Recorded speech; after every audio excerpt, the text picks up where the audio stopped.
All right, ladies and gentlemen, welcome to another thrilling installment of our story fellowship. And tonight we will be reading Magnus Chase and the Gods of Asgard, The Hammer of Thor, book 2 of the series. We last left off finishing chapter 17. We're going to have Dennis read a little bit of the tail end of 17, and then we'll start up with chapter 18. We kind of ended at a big cliffhanger, so I just want to remind you what that cliffhanger was. All right, take it away, Dennis. No way. I raised my own blade. Randolph, I don't want to hurt you, but I will. My uncle let out a broken sob. Magnus, you don't understand.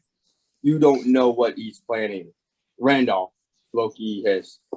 If you want to see your family again, right. Randolph was thrusting the cursed blade when I completely misjudged his target.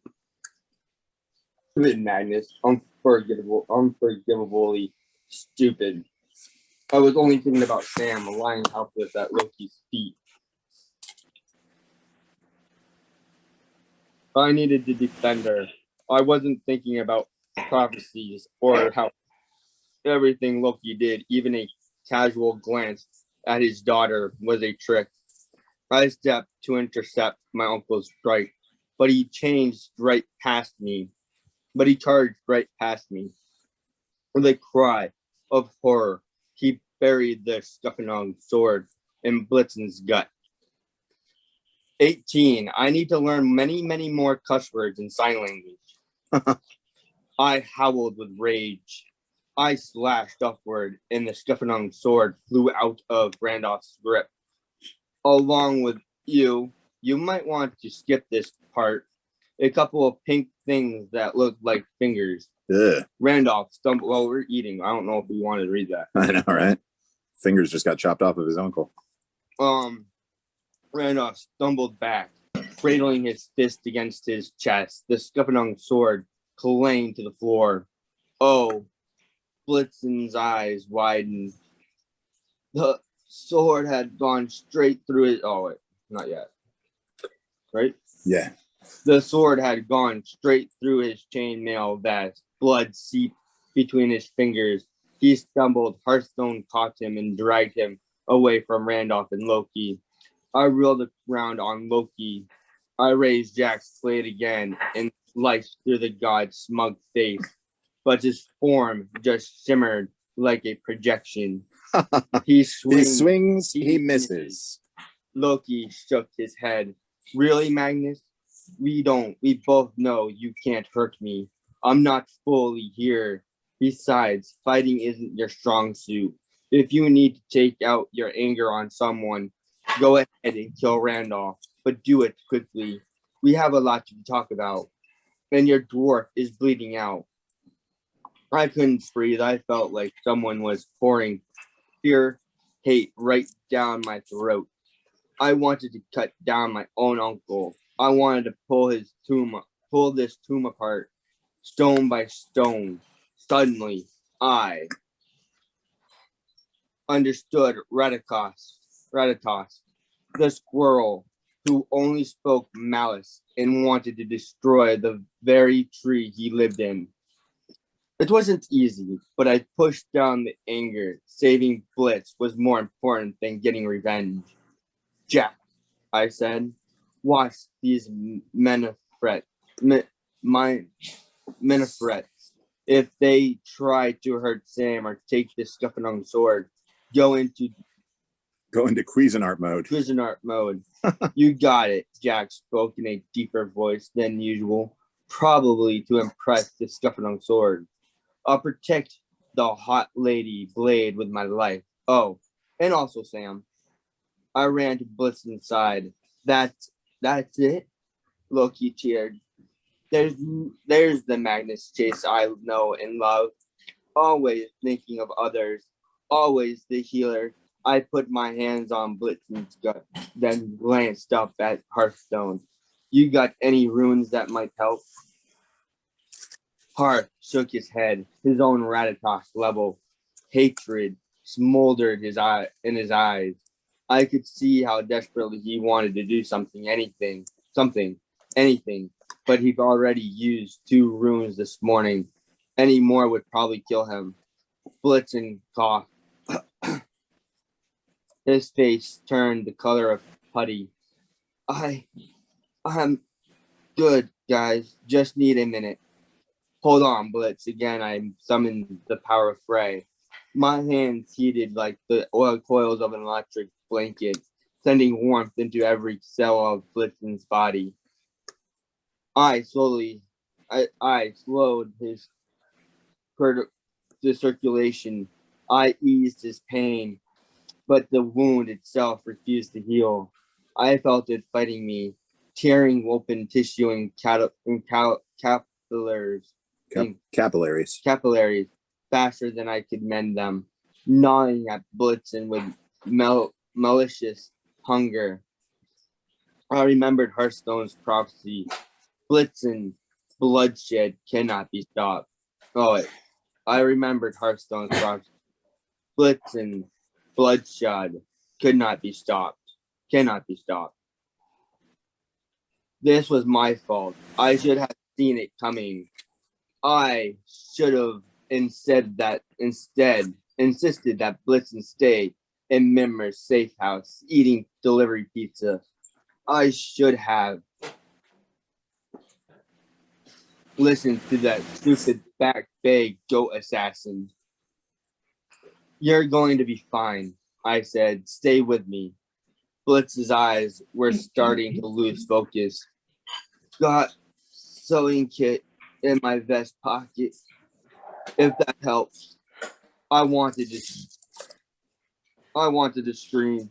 It's a good thing Jack was no longer in my hand, because I would have pulled a full-on Kylo Ren temper tantrum.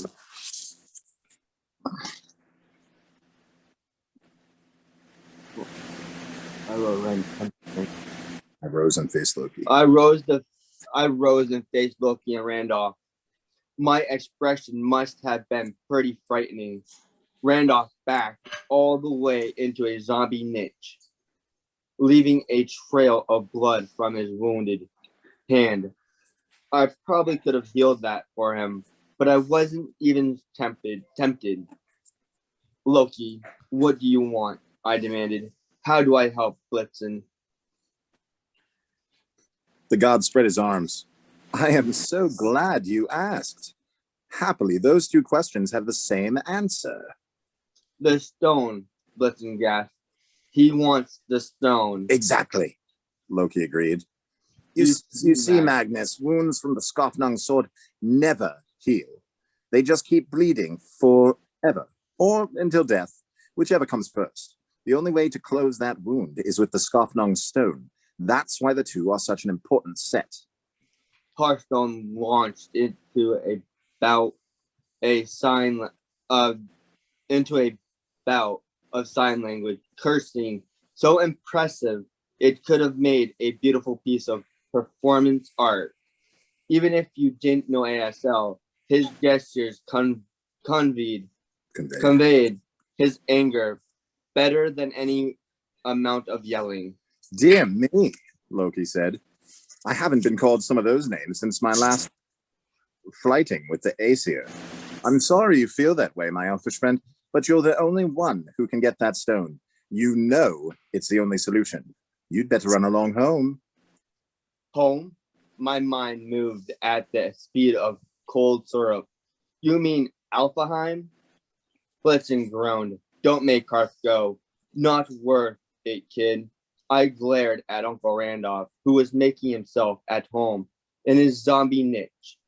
With his ratty suit and scarred face, his eyes glazed from pain and blood loss.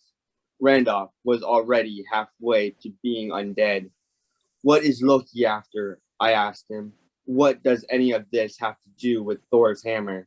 He gave me the same desolate expression he'd worn in my dream when he turned to his family on the storm-tossed yacht and said, I'll bring us home, Magnus. I'm sorry. Sorry, Loki Sorry, Loki supplied. Yes, you're very sorry, Randolph. We know, but really, Magnus, do you not see the connection? Maybe I need to be clearer. Sometimes I forget how slow you mortals can be. A giant has the hammer. He illustrated each word with exaggerated sign language. Giant gives hammer back for Samira. We exchange gifts at wedding. Hammer for Skofnung. Stop that, I snarled. You understand then? Oh, that's Loki, right? You understand then? Loki shook his hands out. Good, because my fingers were getting tired. Now, I can't give half a bride price, can I? Thrime will never accept that. I need the blade and the stone. Fortunately, your friend Hearthstone knows exactly where the stone can be found. That's why you arranged all this. Why you? I gestured at Blitz, who lay in an expanding pool of red. Call it incentive, Loki said. I wasn't sure you'd get me the stone merely for the purpose of Samira's wedding, but you'll do it to save your friend. And I'll remind you, this is all so I can help you get back what's-his-name's stupid hammer. It's a win-win, unless, your dwarf dies. They're such small, pitiful creatures. Randolph, come along now. My uncle shuffled toward Loki like a dog expecting a beating. I didn't feel much love for my uncle at the moment, but I also hated the way Loki treated him. I remembered the connection I had to Randolph during my dreams. Feeling the overwhelming grief that motivated him. Okay. Randolph, I said, you don't have to go with him. He glanced at me and he saw how. Take a breath. Wow. You need a drink? I'll be all right for now. Okay. Randolph, I said, you don't have to go with him. He glanced at me and I saw how wrong I was when he stabbed Blitzen. Something inside him had broken. He'd been drawn so far into this evil bargain now, given up so much to get back his dead wife and children. He couldn't imagine any other way. Loki pointed to the Skofnung's blade. The sword, Randolph. Get the sword. Jack's runes pulsed in anger, an angry purple. Try it, compadre, and you'll lose more than a couple of fingers. Randolph hesitated, as people tend to do when they are threatened by talking glowing swords. Loki's smug confidence wavered. His eyes darkened. His scarred lips curled. I saw how badly he wanted that sword. He needed it for something much more important than a wedding gift. I put my foot over the Skofnung blade. Jack's right. This isn't going anywhere. The veins in Loki's neck looked like they might explode. I was afraid he would kill Samara and paint the walls with abstract swaths of dwarf elf in Enharji. I stared him down anyway. I didn't understand his plan, but I was starting to realize that he needed us alive, at least for now. In the space of a nanosecond, the god regained his composure. Fine, Magnus, he said breezily. Bring the sword and the stone with you when you bring the bride. 4 days. I'll let you know where. And do get a proper tuxedo. Randolph, come along. Chop, chop. My uncle winced. Loki laughed. Oh, sorry. He wiggled his pinky and ring finger. Too soon? He grabbed Randolph's sleeve. The two men shot backward into the coffin portal like they were being sucked out of a moving jet plane. The sarcophagus imploded behind them. Sam stirred. She sat up abruptly, as though her alarm had gone off. Her hijab slipped over her right eye like a pirate's patch. What What's going on? I felt too numb to explain. I was kneeling next to Blitzen, doing what I could to keep him stable. My hands glowed with enough fray power to cause a nuclear meltdown, but it wasn't helping. My friend was slipping away. Hart's eyes brimmed with tears. He sat next to Blitz, his polka dot scarf trailing in blood. Every once in a while, he smacked a V sign against his own forehead. Stupid, stupid. Sam's shadow fell across us. No, no, no. What happened? Hearthstone flew into another sign language tirade. Told you, too dangerous. Your fault. We, buddy, Blitzen pulled weakly at Hearthstone's hands. Not Sam's fault, not yours. Was my idea. Oh wait. Your fault. We, buddy, Blitzen pulled weakly at Hearthstone's hands. Not Sam's fault, not yours. Was my idea. Hearthstone shook his head. Stupid Valkyrie, stupid me. Also, must be a way to heal you. He looked to me, desperate for a miracle. I hated being a healer. Phrase, fripperies. Phrase fripperies. I wished I were a warrior or a shapeshifter like Alex Ferriero, or a rune caster like Hearthstone, or even a berserker like Halfborn, charging into battle in my underwear, having my friends' lives depend on my abilities, watching the light go of Blitzen's eyes, and knowing there was nothing I could do about it. That was unbearable. Loki wouldn't leave us another choice. I said, we have to find the Scuffedome stone. Hearthstone grunted in frustration. I would do it for Blitz, but no time. Would take a day at least, he will die. Blitzen tried to say something, no words came out. His head lolled sideways. No, Sam sobbed. No, he can't die. Where's this stone? I'll go get it myself. I scanned the tomb, frantic for ideas, my eyes fixed on the only source of light. Samara's spear lay in dust. Light, sunlight. There was one last miracle I could try. A lame bottom shelf miracle, but it was all I had. We need more time, I said. So we'll make more time. I wasn't sure Blitzen was still lucid, but I squeezed his shoulder. We'll bring you back, buddy. I promise. I stood, raised my face toward the domed ceiling, and imagined the sun overhead. I called on my father, the god of warmth and fertility, the god of living things that broke through the earth to reach the light. The tomb rumbled, dust rained down directly above me. The dome ceiling cracked like an eggshell. In a jagged canyon of sunlight spilled through the darkness, illuminating Blitzen's face. As I watched, one of my best friends in the 9 worlds turn to solid rock. Holy crap. That was his plan, to turn him into a statue? Yeah. Oh my God. 19. Should I be nervous that the pilot is... Did you hear that? Should I be nervous that the pilot is praying? Yeah, 19. Should I be nervous that the pilot is praying? Probably. The Provincetown airport was the most depressing place I'd ever been.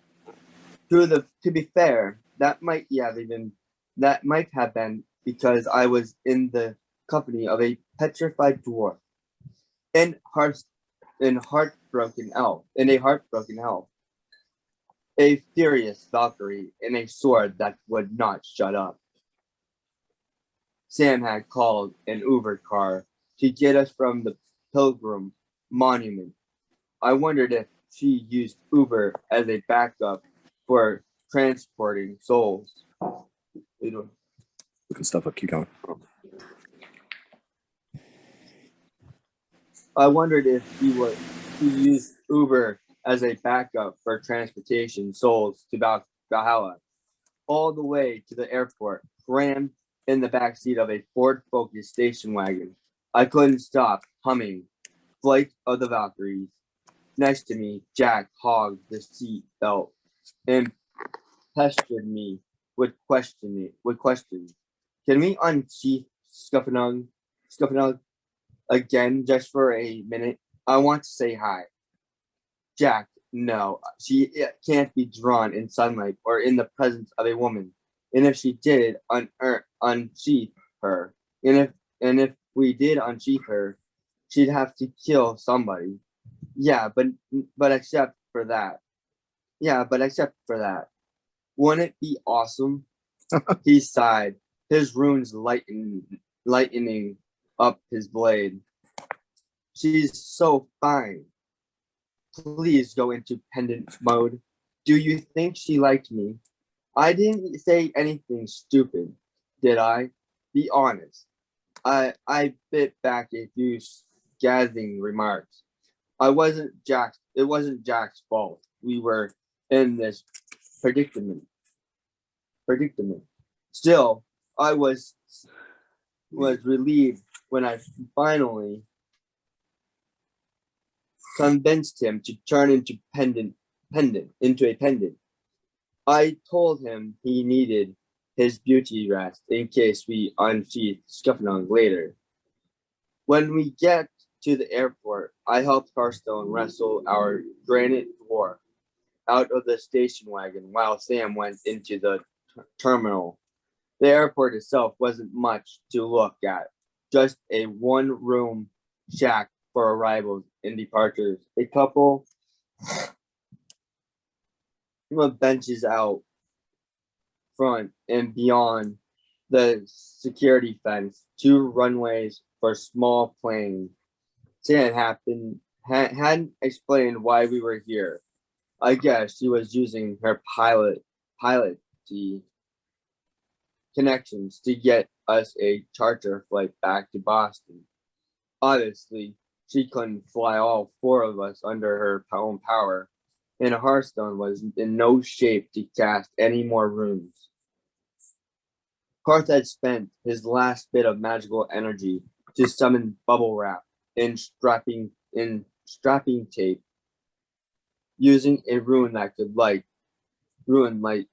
like a regular X. Maybe it was the ancient Viking symbol for shipping material. Maybe it was the rune for Alfheim Express. Hearthstone was so angry and miserable, I didn't dare ask him. I just stood outside the terminal, waiting for Sam to come back while Hearth carefully wrapped up his best friend. We'd come to a sort of truce while waiting for the Uber car. Hearth, Sam, and I all felt like stripped high voltage wires, supercharged with guilt and resentment, ready to kill anyone who touched us. But we knew that wasn't going to help Blitzen. We hadn't discussed it, but we'd formed a silent agreement not to yell and scream and hit each other until later. Right now, we had a dwarf to heal. Finally, Sam emerged from the terminal. She must have stopped by the restroom because her hands and face were still damp. The sauna is on its way. The Cessna is on its way, she said. You're in structure's plane. She nodded. I had to beg and plead, but Barry's really nice. He understands it's an emergency. Does he know about? I gestured around weakly, implying the 9 worlds. Petrified dwarfs, bless you. I gestured around weakly, implying the 9 worlds. Petrified dwarfs, undead warriors, evil gods, and all the other messed up things about our lives. No, Sam said, and I'd like to keep it that way. I can't fly airplanes if my instructor thinks I'm delusional. She glanced over at Hearthstone's bubble wrap project. No change in Blitzen. He hasn't started crumbling yet. A slug Wriggled. wiggled down my throat. Crumbling? Please tell me that's not going to happen. I hope not, but sometimes. Sam closed her eyes and took a second to compose herself, sometimes after a few days, as if I needed a reason to feel guiltier. When we find the Scoffenung stone, there is a way to unpetrify Blitz, right? That seemed like a question I should have asked before, turning my friend into a chunk of granite. But hey, I'd been under a lot of pressure. I hope so, Sam said. That made me feel a whole lot better. Hearthstone looked over at us. He signed to Sam in a small, angry gestures plain. You will drop Magnus, me. You don't come. He blames her. You will drop Magnus, me. You don't come. Sam looked stung, but she held her hand up next to her face, index finger pointing skyward. Understand. Hearthstone went back to packaging our dwarf. Give him time, I told Sam. It isn't your fault. Sam studied the pavement. I wish I believed that. I wanted to ask about Loki's control over her, to tell her how bad I felt for her, to promise we would find a way to fight her father. But I guess it was too soon to bring up all that. Her shame was still too raw. What did Hearthstone mean about dropping us? I asked. I'll explain when we're in the air. Sam pulled out her phone and checked the time. It's Zur. We've got about 20 minutes before the plane lands. Magnus, can I borrow you? I didn't know what Zur meant, but I followed her to a little grassy area in the middle of the circular driveway. Samara rummaged through her backpack. She pulled out a folding blue piece of cloth, like an oversized scarf, and spread it on the grass. My first thought, we're having a picnic. Then I realized she was aligning the cloth so it pointed or southeast. That's a prayer rug. Prayer rug. Yeah, she said. It's time for noon prayers. Would you stand watch for me?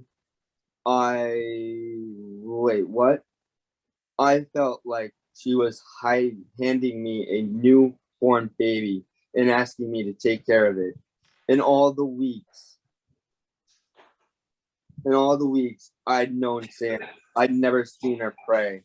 I figured she just didn't do it very often. That's what I would have done in her place. As little religious stuff as possible. How can you pray at a time like this? She laughed without humor. The real question is, how can I not pray at a time like this? I won't it won't take long. Just stand guard in case. I don't know, trolls attack or something. Why haven't I ever seen you do this before?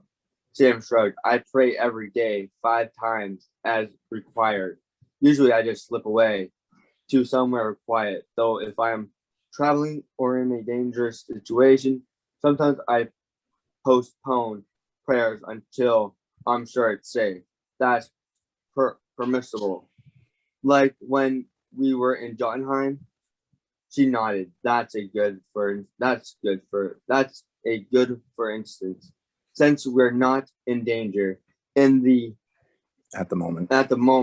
and since we're here, and since it's time, do you mind? No, I mean, yeah, sure, go for it. I'd been in some pretty surreal situations. I believe I'd bellied up to a dwarven bar. I'd run from a giant squirrel through the tree of the universe. I repelled down a curtain into a giant's dining room, like guarding Samara Alabas while she prayed in the airport parking lot. That was a new one.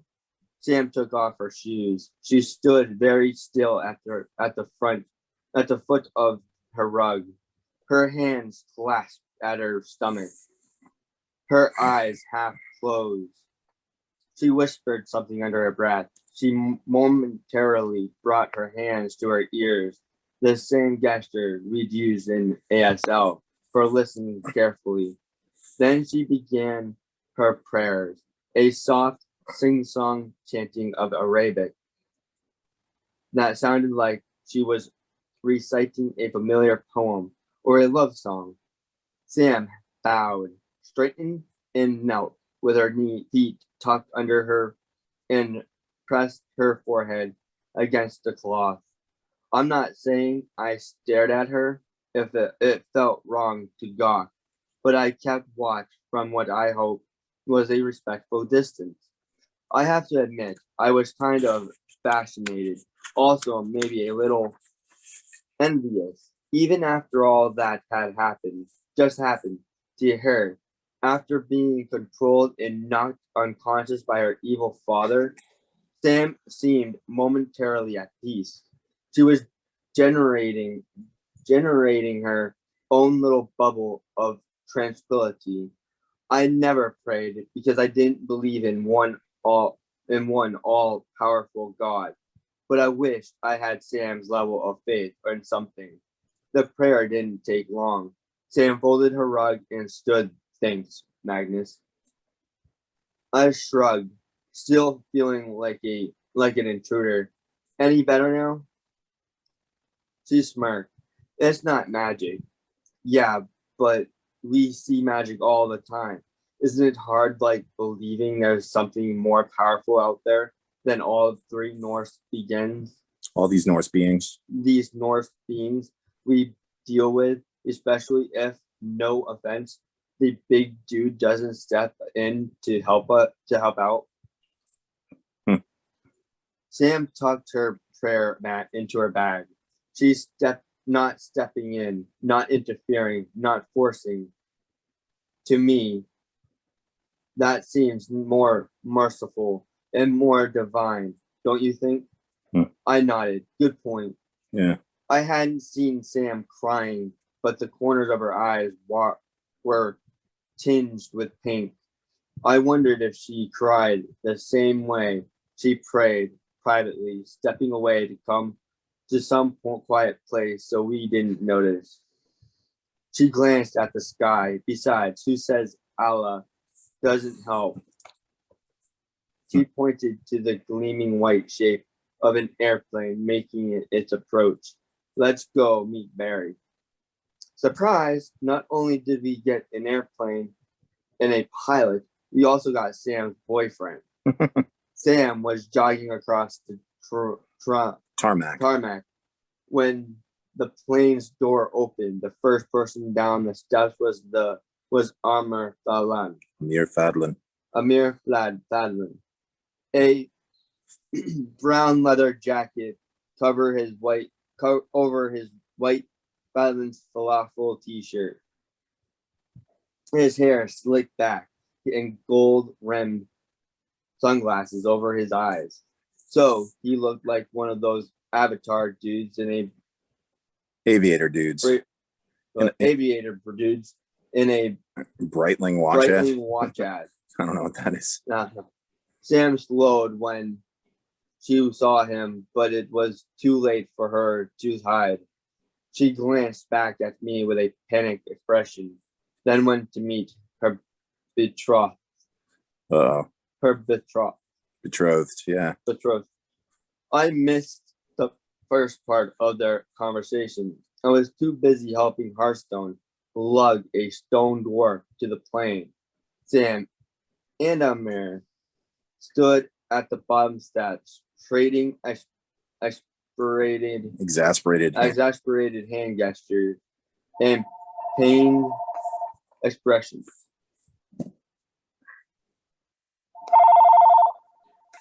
Just a minute, guys.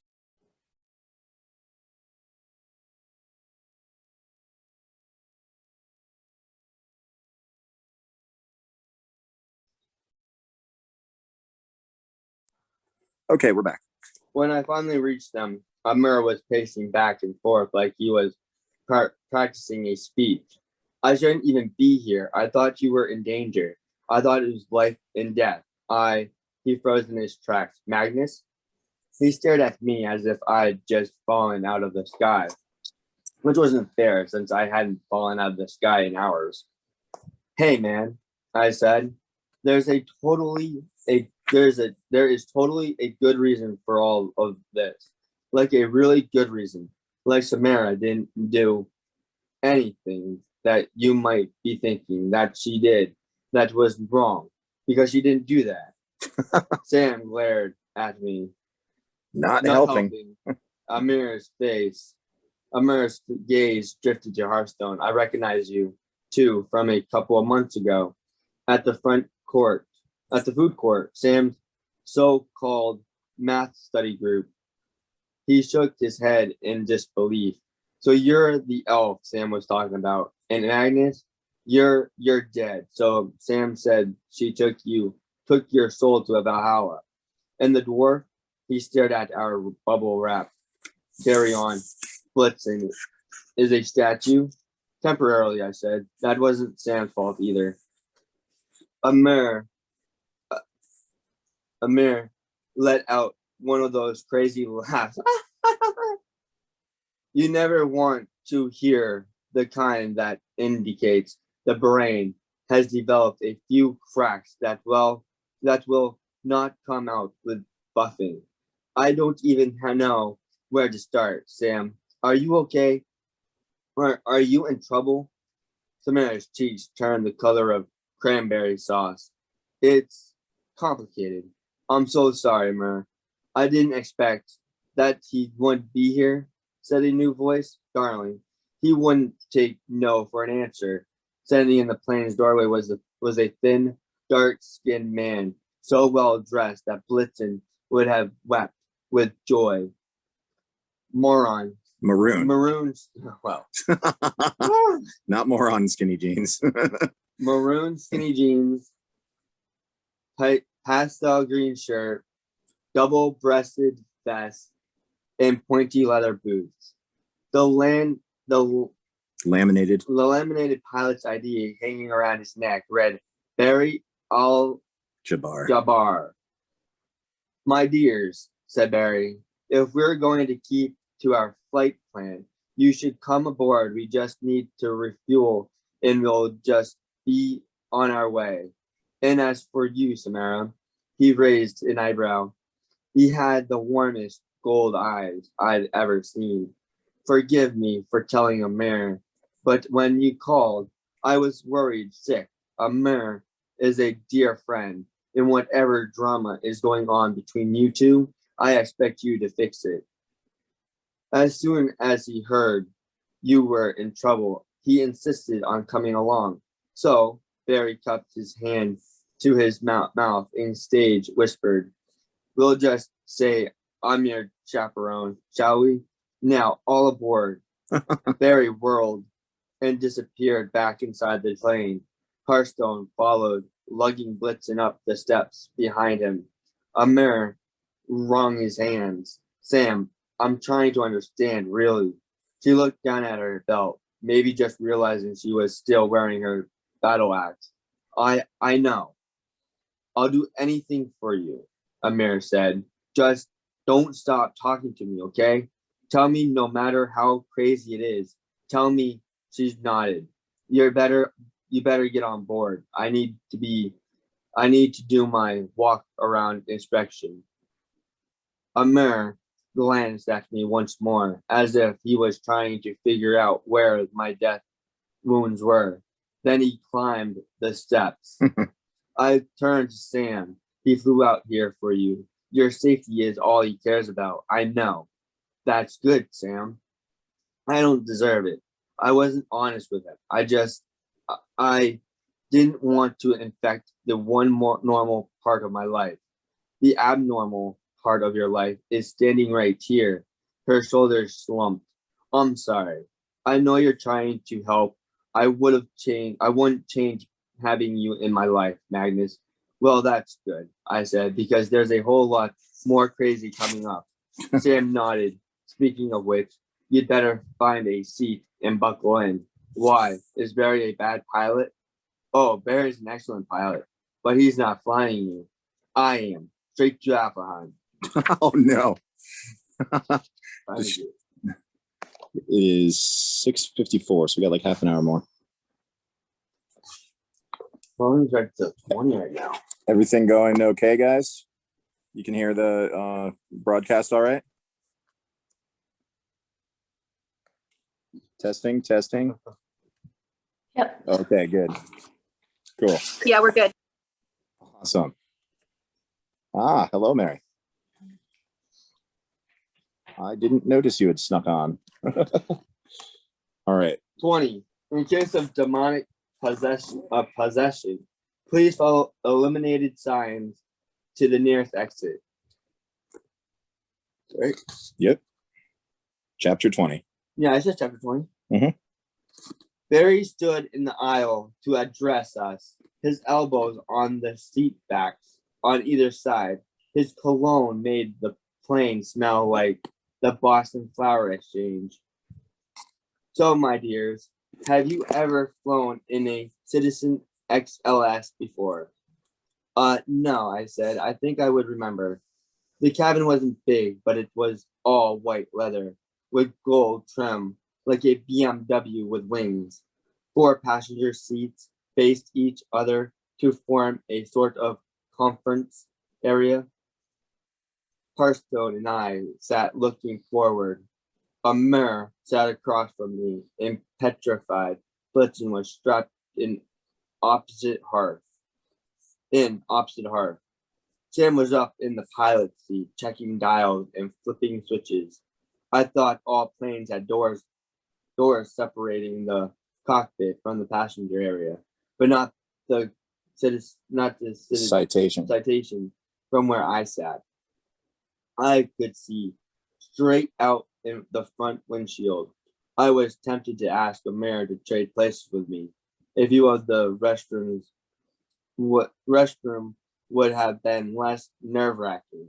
Well, said Barry, as your co-pilot on this flight, it's my job to give you a quick safety briefing. The main exit is here.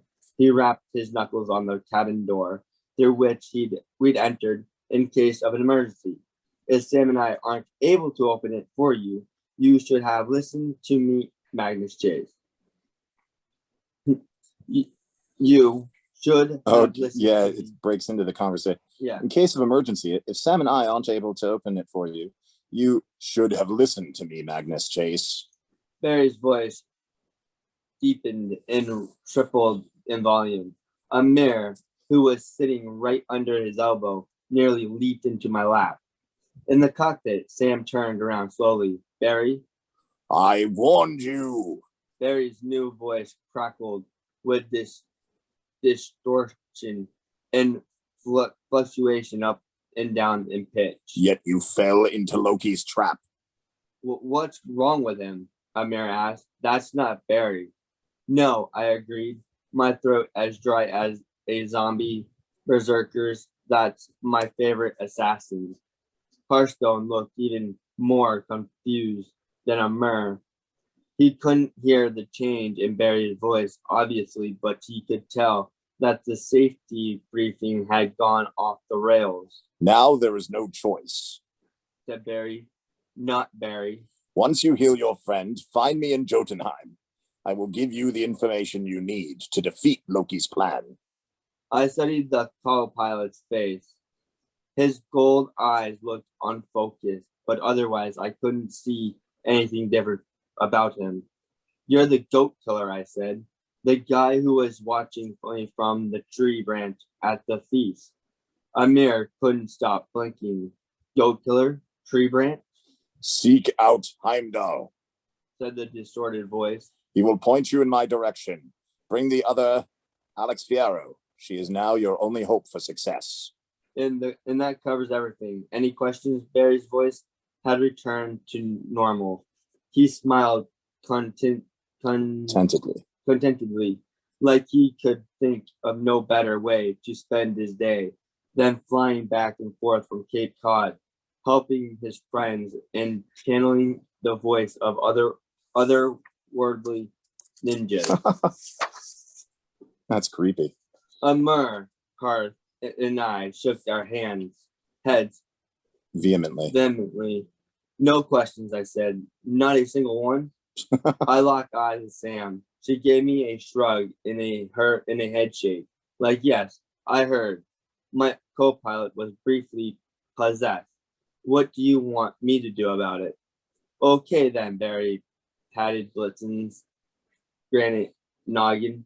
Headsets are in the compartments next to you if you want to talk to us in the cockpit. It's a very short flight in Norwood Memorial. Sit back and enjoy. Enjoy was not the word I would have used. Small confession. Not only had I never flown in a Citation XLS, I had never flown in an airplane. My first time probably should not have been in an 8-seat Cessna flown by a girl my age who'd only been taking for a few months. Oh man. Oh, my alarm's going off now too. That wasn't Sam's fault. I had nothing to compare it to, but the takeoff seemed smooth. At least we got airborne without any fatalities. Still, my fingernails left permanent gouges in the armrest. Every bump of turbulence jolted me to so badly. Oh, I love turbulence. Oh, I love it. Love it. Do you? Yeah, my mom hates it, but I love it. It feels like a roller coaster. It scares the crap out of me. Oh, I love roller coasters. I'm like, we are flying in a metal bucket. Where was I? Every bump of turbulence jolted me so badly. I felt nostalgic for our old friend Stanley. The canyon diving eight-legged flying horse. Well, almost. Amir declined to us a headset. To use a headset. Maybe because his brain was already overloaded with crazy Norse information. He sat with his arms crossed, staring morosely out the window, as if wondering whether we would even ever land. Oh Yeah. It's all right. Ever land in the real world again. Sam's voice crackled in my headphones. We've reached cruising altitude. 32 minutes left in flight. Everything good up there? I asked. Yeah. The conception beeped. There. No one else is on this channel. Our friend seems okay now. Anyway, there's no need to worry. I've got the controls. Who, me? Worry? From what I could see, Barry seemed pretty chill at the moment. He was kicking back in the co-pilot seat, staring at my iPad. I wanted to believe he was keeping an eye on important aviation readings, but I was pretty sure he was playing Candy Crush. Oh, God. Any thoughts? I asked Sam. I mean, about Goat Killer's advice? Static. Then he said, we should seek him out in Jotunheim. So he's a giant. That doesn't necessarily mean he's bad. My father, he hesitated, probably trying to get the word sour taste out of her mouth. He has lots of enemies. Whoever Goat Killer is, he's got some powerful magic. He was right about Provincetown. We should listen to him. I should have listened sooner. Don't do that, I said. Don't beat yourself up. Amir tried to focus on me. Sorry, what? Not you, man. I tapped the headset mic. Talking Sam. Amir's mouth a silent ah. He returned to practicing his forlorn stare out the window. Amir isn't on this channel, Sam asked. No, after I drop you guys. I'm going to take the Scuffenong sword to Valhalla for safekeeping.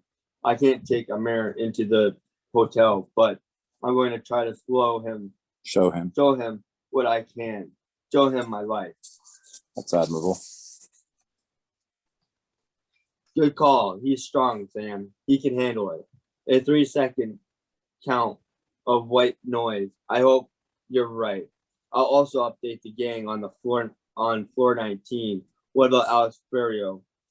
Sam glanced back at me.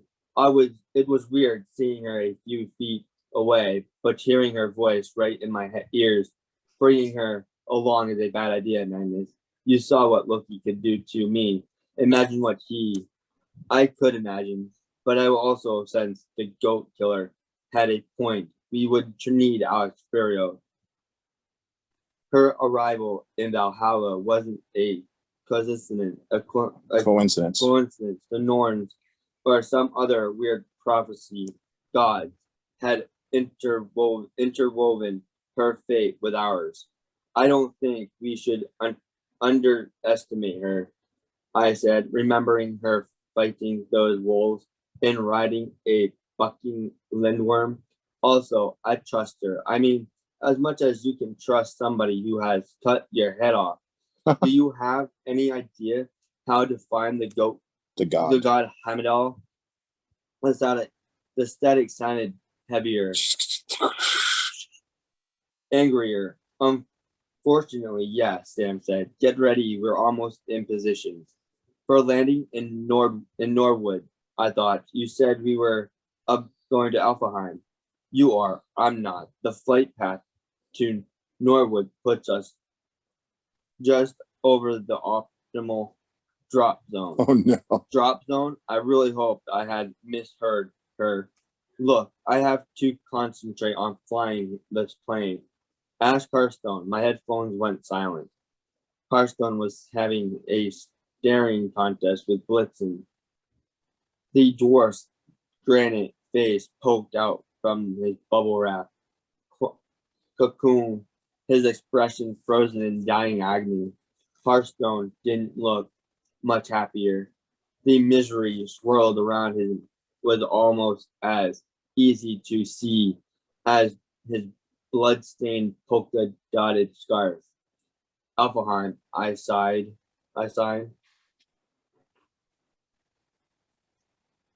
Oh, I got Michael. Oh, he's trying to jump on. I don't know. So. Oh man, he missed a lot. Yeah. I signed. How do we get there? Jump, Parse told me. My stomach dropped out from under me. Jump, out of the plane. Parse stared past me, the way he does when he's considering how to explain something complicated in sign language. Usually something I won't like. Alphaheim Kingdom of Air Light, he signed, can only be entered. He pantomimed free falling. This is a jet plane, I said. We can't jump, we'll die. Not die, Hearth points promise. Also, not jump exactly just.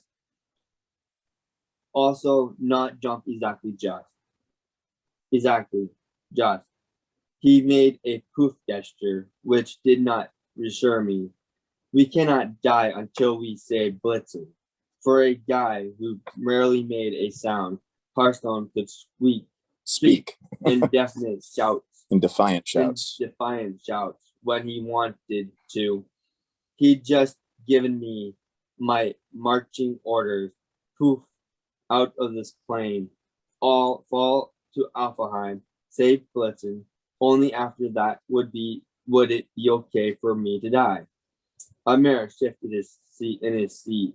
Manish, you look nervous. Yeah, I was tempted to make up some simple explanation, something that wouldn't add any more crack in Amir's generous mortal brain. But we were beyond that now. Amir was fully in Sam's life, for better or worse, normal or abnormal. He'd always been kind to me. He fed me when I was homeless, treated me like a person when most people pretended I was invisible. Hmm. He'd come to our rescue today without knowing any details just because Sam was in trouble. I couldn't lie to him. Apparently, Harth and I are going to go poof, I told him. My marching orders. Amir looked at his so lost I wanted to give the guy a hug. Until last week, he said, my biggest worry was where to expand our falafel franchise. Jamaica Plain, or Chestnut Hill. Now I'm not even sure what World? world we're flying through. I checked to make sure my headset mic was switched off. Amir, Sam is the same as she's always been. She's brave. She's strong. I know that. She's also head over heels crazy about you, I said. She didn't ask for any of this weirdness in her life.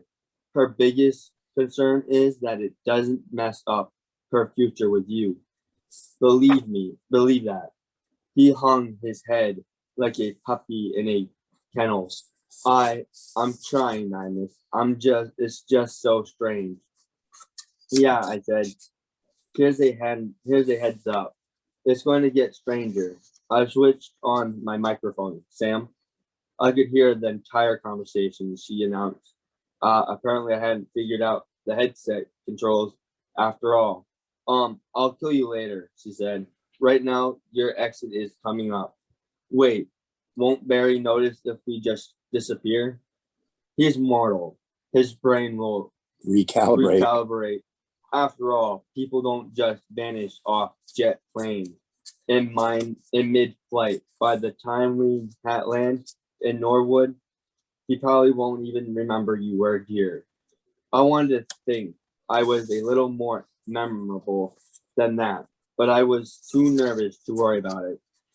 Next to me, Hearthstone unlatched his seatbelt. He pulled off his scarf and tied it around Blitzen, fashioning a sort of makeshift harness. Good luck, Sam told me. I'll see you back in Midgard, assuming you know. Assuming we live, I thought. Assuming we can heal Blitzen. Assuming our luck is better than it has been the past 2 days or ever. Between one heartbeat and the next, the Cessna disappeared. I found myself floating in the sky, my headphones plugged into nothing at all. Then I fell. You want me to take up the next one? Take a break? Well, wait. Is there... What time is it? It's 7:11. I might be able to power through. I might be. No, I know. Do you mind? Not much. All right, cool. Well, it's only like 4 or 5 pages. Chapter 21. Loiterer will be shot, then arrested, and shot again. Yeah. Oh, I like this one. Okay, go ahead. No, you can go. Okay. Blitzen once told me that dwarves never left home without a parachute. Now I understood the wisdom in that. Hearthstone and I plummeted through the frigid air, me waving my arms and screaming. Hearth in a perfect swan dive with Granite Blitzen tied to his back. Hearth glanced over at me reassuringly, as if to say, don't worry, the dwarf is in bubble wrap. My only response was more incoherent screaming because I didn't know the ASL for holy freaking ah! We punched through a cloud and everything changed. Our fall slowed. The air turned warm and sweet. The sunlight intensified, blinding me. We hit the ground. Well, sort of.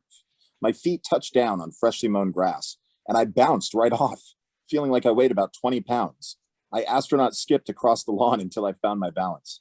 I squinted through the searing sunlight, trying to get my bearings. Acres of landscaping, tall trees, a big house in the distance. Everything seemed haloed in fire, no matter which direction I turned. I felt as though a spotlight was shining straight in my face. Hearthstone grabbed my arm. He pressed something into my hands, a pair of dark sunglasses. I put them on, and the stabbing pain in my eyes subsided. Thanks, I muttered. Is it this bright all the time? Hearthstone frowned. I must have been slurring my words. He was having trouble reading my lips. I repeated the question in sign language. Always bright, Hearth agreed. You get used to it. He scanned our surroundings as if looking for threats. We'd landed on the front lawn of a big estate. Low stone walls hedged the property. A golf course size expanse of well-kept flower beds and thin willowy trees that looked as if they'd been pulled upward by gravity as they grew. The house was a Tudor-style mansion with leaded glass windows and conical turrets. Who lives here? I signed to Hearth. President of Alfheim? Just a family. The Makepeaces. You spelled out their name. They must be important, I signed. Hearth shrugged. Regular, middle class. I laughed, then realized he wasn't joking. If this was a middle class family in Alfheim, I didn't want to split a lunch tab with the 1%ers. We should go, Hearth signed. Makepeaces don't like me. He readjusted his scarf harness for Blitzen, who probably weighed no more than a regular backpack in Alfheim. Together we headed for the road. I have to admit, the lighter gravity made me feel, well, lighter. I bounded along, covering 5 feet with every step. I had to restrain myself from leaping farther. With my Enharji strength, if I wasn't careful, I might have found myself jumping over the rooftops of middle-class mansions. As far as I could tell, Alfheim was just row after row of estates like the Makepeaces, each property at least several acres, each lawn dotted with flower beds and topiaries. In the cobblestone driveways, black luxury SUVs gleamed. The air smelled like baked hibiscus and crisp dollar bills. Sam had said our flight path to Norwood would put us over the best drop zone. Now that made sense. In the same way Nidavellir resembled Southie, Alfheim reminded me of the posh suburbs west of Boston. Wellesley, maybe, with its huge houses and pastoral landscapes, its winding roads, picturesque creeks, and sleepy aura of absolute safety, assuming you belonged there. On the downside, the sunlight was so harsh, it accentuated every imperfection. Even one stray leaf or wilted flower in a garden stood out as a glaring problem. My own clothes looked dirtier. I could see every pore on the back of my hands and the veins under my skin. I also understood what Hearthstone meant about Alfheim being made of air and light. The whole place seemed unreal, like it was, whisked together from cotton candy fibers and might dissolve with a splash of water. Walking across the spongy ground, I felt uneasy and impatient. The super dark sunglasses only did so much to alleviate my headache. After a few blocks, I signed to Hearthstone. Where are we going? He pursed his lips. Home. I caught his arm and made him stop. Your home? I signed. Where you grew up. Hearth stared at the nearest quaint garden wall. Unlike me, he wore no sunglasses. In the brilliant daylight, his eyes glittered like crystal formations. Skafnung's son is at home, he signed, with father. The sign for father was an open hand, palm facing out, thumb across the forehead. It reminded me of L for loser. Given what I knew about Hart's childhood, that seemed appropriate. Once in Jotunheim, I'd done some healing magic on Hearth. I'd gotten a glimpse of the pain he carried around inside. He'd been mistreated and shamed while growing up, mostly because of his deafness. Then his brother had died. I didn't know the details, and his parents had blamed Hearth. He couldn't possibly want to go back to a home like that. I remembered how strongly Blitzen had protested the idea, even when he knew he was going to die.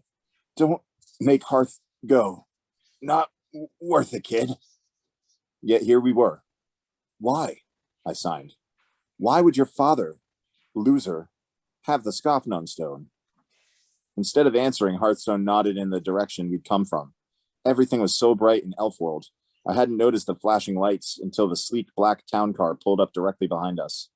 Along the sedan's front grille, red and blue sequencers pulsed. Behind the windshield, 2 elves in business suits scouted us. The Alfheim Police Department had come to say hello. Can we help you? Asked the first cop. Right then, I knew we were in trouble.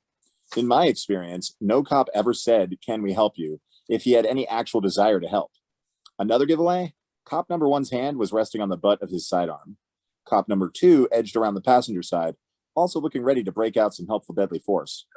Both elves were dressed like plainclothes detectives, in dark suits and silk ties, with ID badges clipped up to their belts.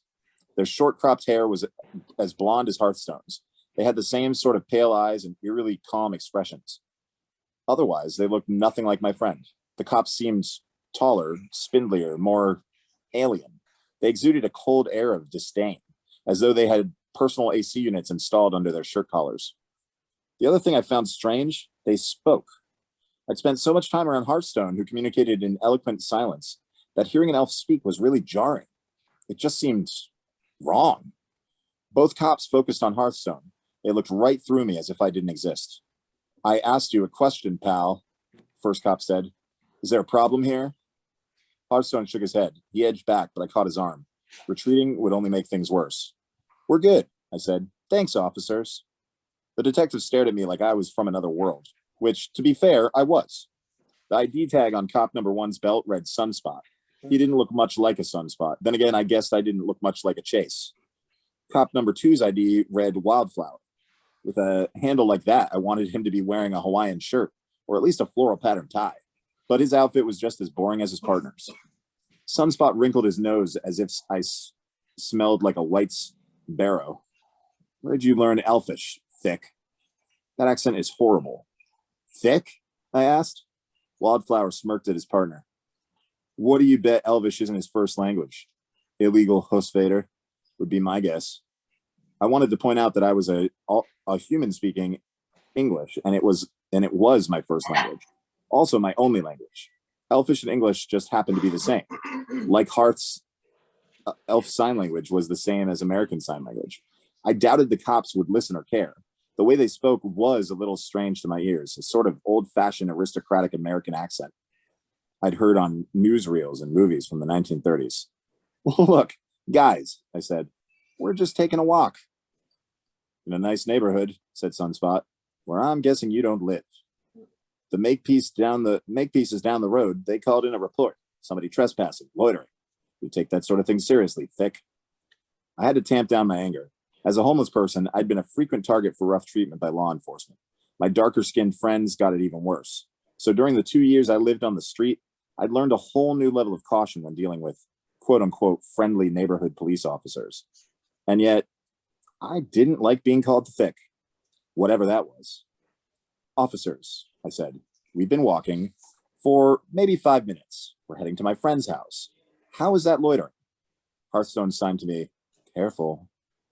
Sunspot frowned. What was that? Some kind of gang sign? Speak Elfish. He's deaf, I said. Deaf? Wildflower's face scrunched up in disgust. What kind of elf? Whoa, partner. Sunspot swallowed. He tugged at his collar like his personal IC had stopped working. Is that? That's got to be, Mr. Alderman's kid. Wildflower's expression shifted from contempt to fear. It would have been kind of satisfying to watch, except that a fearful cop was way more dangerous than a disgusted one. Mr. Hearthstone, Wildflower asked, is that you? Hearthstone nodded glumly. Sunspot cursed. All right, both of you, in the car. Whoa, why? I demanded. If you're arresting us, I want to know the charges. We're not arresting you, Thick, Sunspot growled. We're taking you to see Mr. Alderman. After that, Wildflower added, you won't be our problem anymore. His tone made it sound like we'd be no one's problem, since we'd be buried under a lovely, well-tended flower bed somewhere. The last thing I wanted to do was get in the car, but the cops tapped their fingers on their elfish firearms, showing us just how helpful they were prepared to be. I climbed into the back of the cruiser. All right, we're stopping there. Yeah, we should stop it there tonight. Man, And then I'm going to read. apparently Blitz is infamous in his hometown. Yeah, he's. His dad, Alderman, is probably pretty powerful. Yeah, it's not just that. It was actually.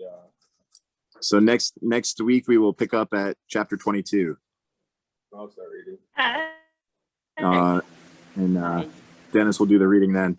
And the chapter is called Pretty Sure Hearthstone's Dad is a Cow Abducting Alien. What? That's chapter 22. That's going to be the name of the next chapter that we start with.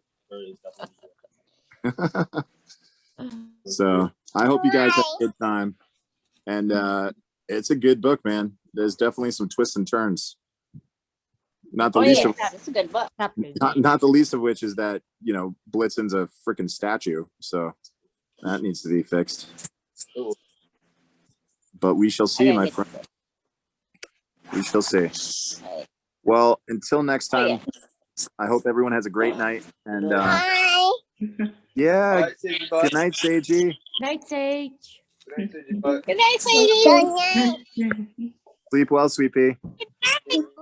Sweet dreams. All right, everyone take care. Bye, Go at the bed, bye. You too. Bye, bye, bye. Please, any Yeah. ticks? Don't text ticks either. Don't want the ticks either. That's it. Yeah. And the fleas. Yeah, no Well, fun. it was great to see all of you. Dennis, you did an awesome job tonight, and thanks for letting me pick up on that last chapter. Sure. Even though I wanted to read it. I know. I felt like you needed the break.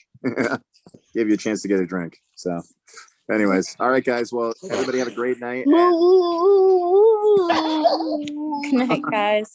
Bye bye. Love you. Bye.